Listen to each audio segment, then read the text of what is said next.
Pierre et Jean montaient ensemble au temple, à l'heure de la prière. C'était la 9e heure. Il y avait un homme boiteux de naissance qu'on portait et qu'on plaçait tous les jours à la porte du temple.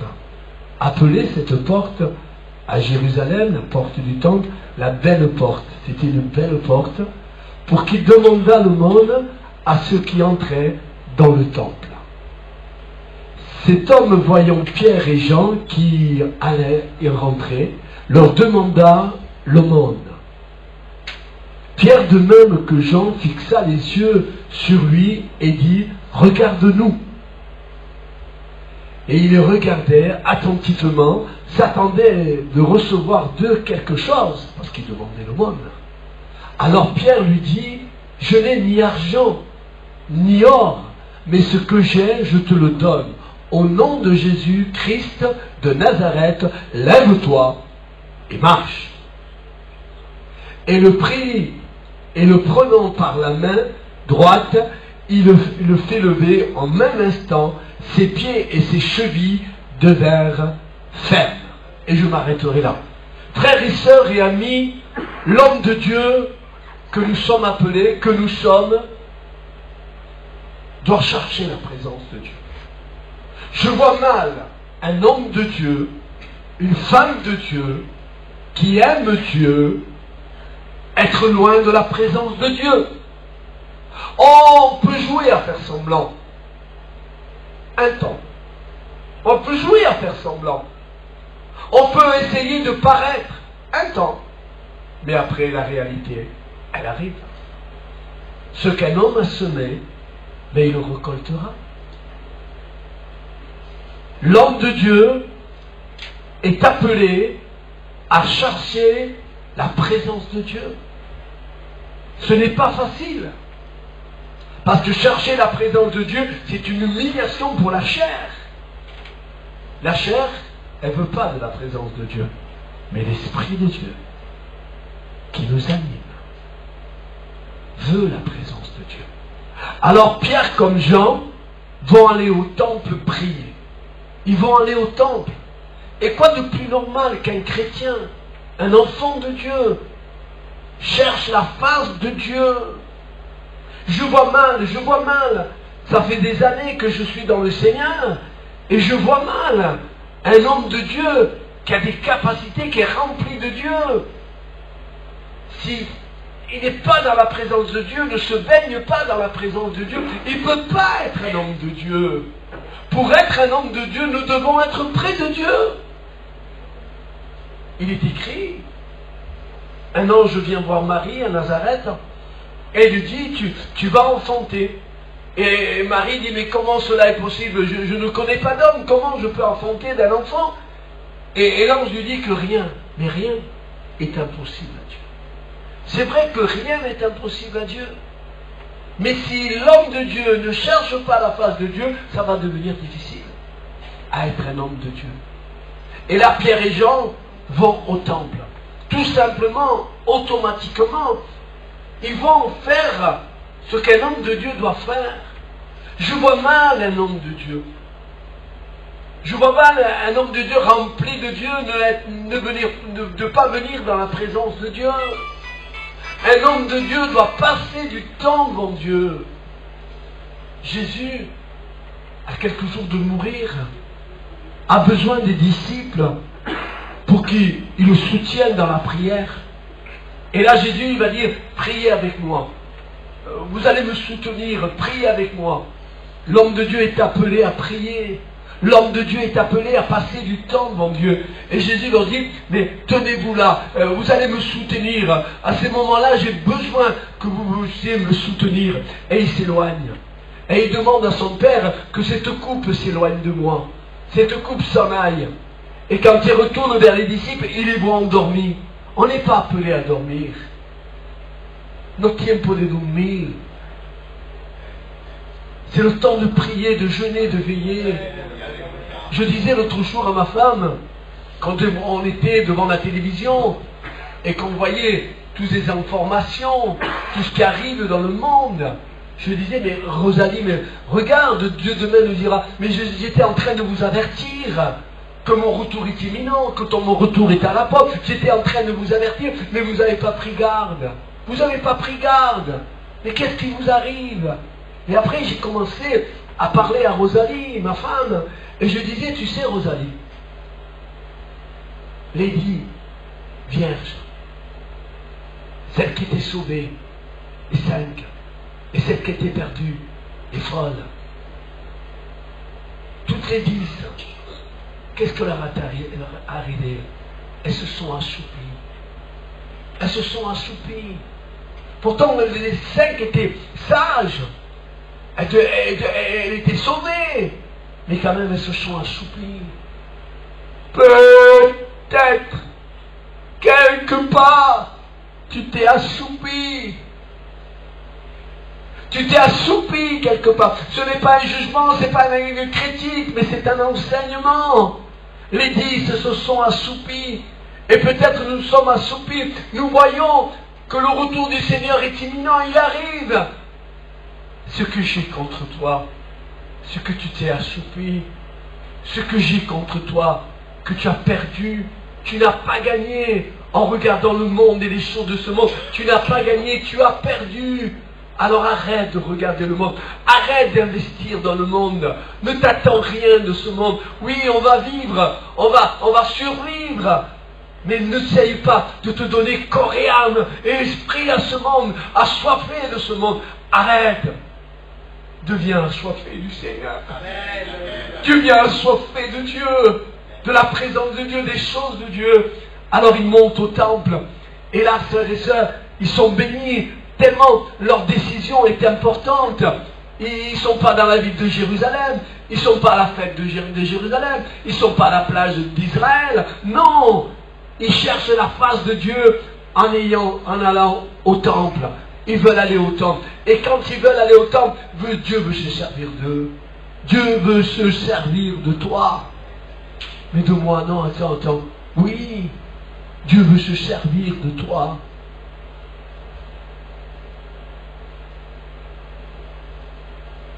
Non, mais je vais bientôt à la retraite. Mais Dieu veut continuer à se servir de toi. Tu sais, moi, je suis un peu fatigué. Mais Dieu veut se servir de toi. Mais tu sais, parfois, moi, je fais des choses qui ne sont pas bonnes. Dieu veut se servir de toi. Tu sais, moi, je sais pas, je passe par un désert, je passe par une épreuve. Je ne sais pas qu'est-ce qui m'arrive. Mais Dieu veut se servir de toi. Dieu veut se servir de toi. Mais tu sais, Seigneur, mais tout va mal en ce moment. Tu sais, je ne comprends pas certaines choses. Tout va mal, oui, mais Dieu veut se servir de toi. Il veut se servir de toi. Mes capacités ne viennent pas de moi, et mes capacités viennent de lui. Moi, je n'arrive pas, mais lui me donne la force d'arriver. Qu'on se le dise, moi, je n'arrive pas. Yo no Diego, je suis qu'un homme, je suis qu'un pécheur. Moi, je n'arrive pas. Je n'ai pas de capacités. Mais lui, il est tout-puissant. Il me donne les capacités pour pouvoir arriver. Et là, frères et sœurs, Dieu veut se servir d'eux comme Dieu veut se servir de toi. Ils vont en direction du temple. Et là, en direction du temple, quand ils vont rentrer dans le temple, ils voient un boiteux de naissance qui est malade depuis des années. Ce boiteux, comme tous les jours que Dieu fait, il s'attendait à une aumône, à une petite pièce, à peut-être un petit sourire, un petit quelque chose. Arrête. Arrête de vouloir t'attendre quelque chose de petit.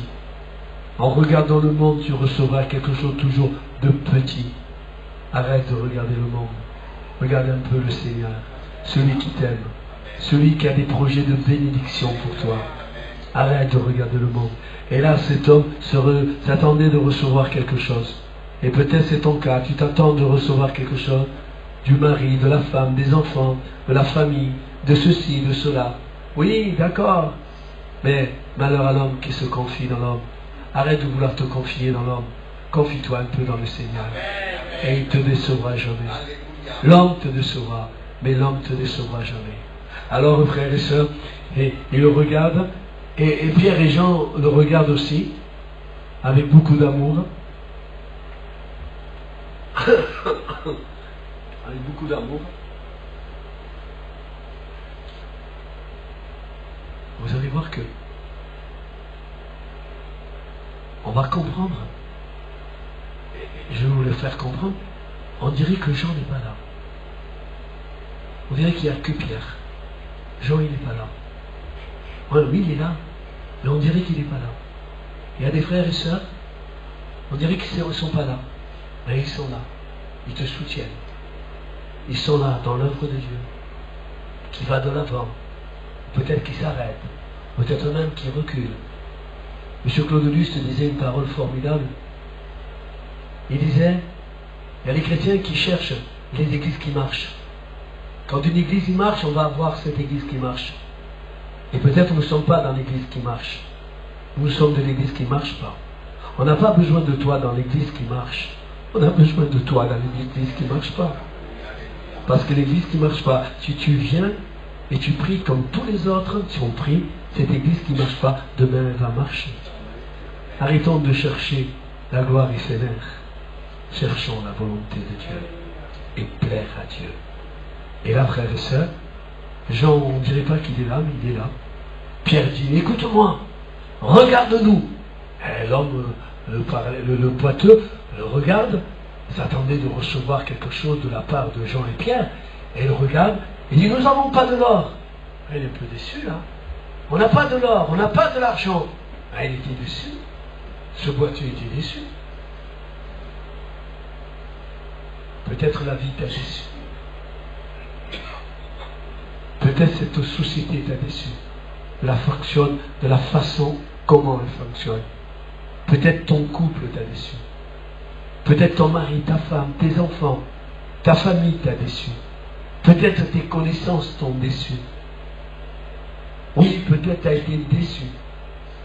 Il y a eu peut-être même un blocage à cause que tu as été déçu. Et celui qui t'a déçu, il s'appelle homme. Alors cet homme, il était un peu déçu, que l'apôtre Pierre dit, on n'a pas de l'or, on n'a pas d'argent, mais ce qu'on a, on te le donne. Mais attendez, le gros lingot d'or, on te le donne. On te le donne. Alice attendait au gros lingot d'or, à des belles pièces. Ce qu'on a, on te le donne. Waouh! Le Seigneur ne veut pas te donner des petites miettes.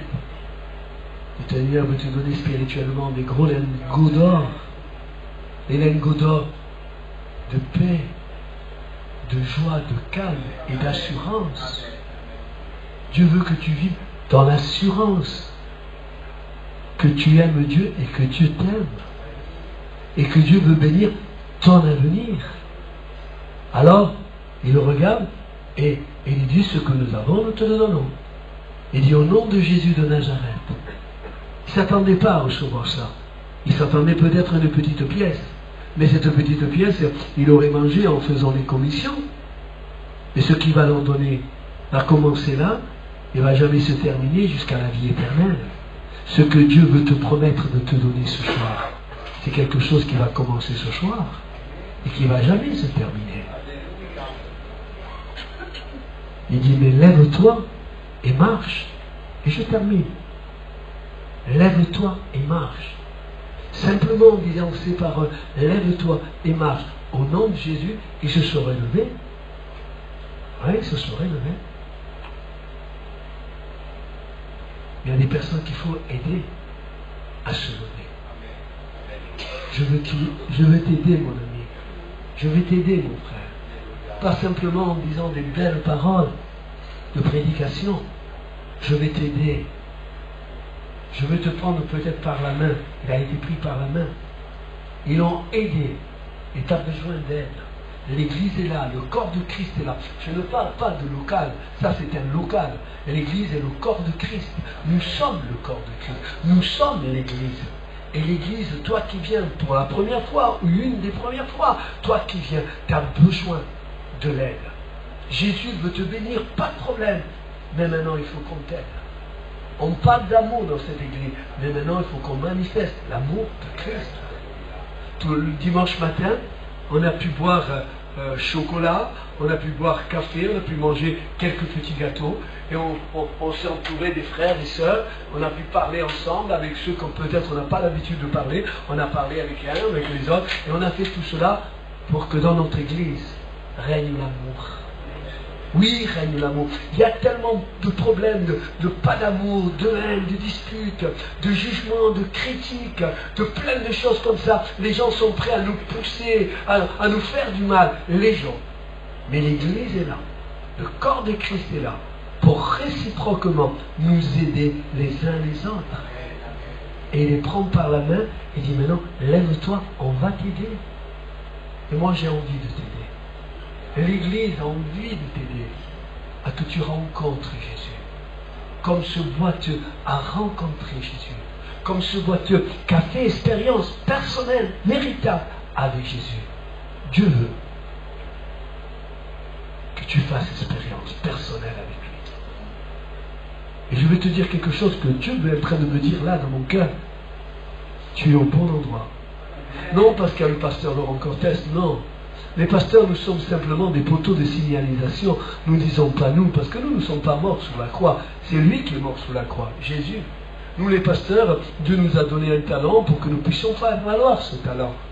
Et nous ne sommes rien. Celui qui est important, c'est Jésus. Et Jésus te dit ce soir, tu es au bon endroit. Au bon endroit où ma parole est prêchée. Au bon endroit où c'est qu'il y a l'amour. Je ne dis pas que dans les autres églises, il n'y a pas d'amour. Non, je ne parle pas des autres églises. Je parle de notre église. De l'église de Dieu. L'église de Dieu est une église qui aime. L'église de Dieu est une église qui aide. Si tu as besoin de l'aide, mais on est là à s'aider les uns les autres. Pas de juger, de critiquer, de calomnier. Non. Mais nous aider réciproquement. Tu as besoin de moi, j'ai besoin de toi. Et ensemble, nous créons l'Église, le corps de Christ. Alors ce paralytique s'est levé, c'est bien. Et moi je voudrais aussi, et je termine, que toi aussi tu te lèves. Oh non, tu te lèves en te mettant debout, non. Mais tu te lèves en ouvrant ton cœur. Seigneur, viens et pénètre. Comme tu as béni ce boiteux, bénis-moi Seigneur. Parce que moi j'ai aussi besoin de toi. Je me lève Seigneur, j'ouvre mon cœur, viens pénétrer mon cœur, viens pénétrer mes pensées, viens pénétrer ma vie, viens pénétrer mon foyer, ma femme, mes enfants, les personnes que j'aime. Bénis mon foyer et bénis mon avenir. Seigneur, au nom de Jésus-Christ, que Dieu vous garde, que Dieu vous bénisse. Passez une bonne soirée dans le Seigneur et pour le Seigneur.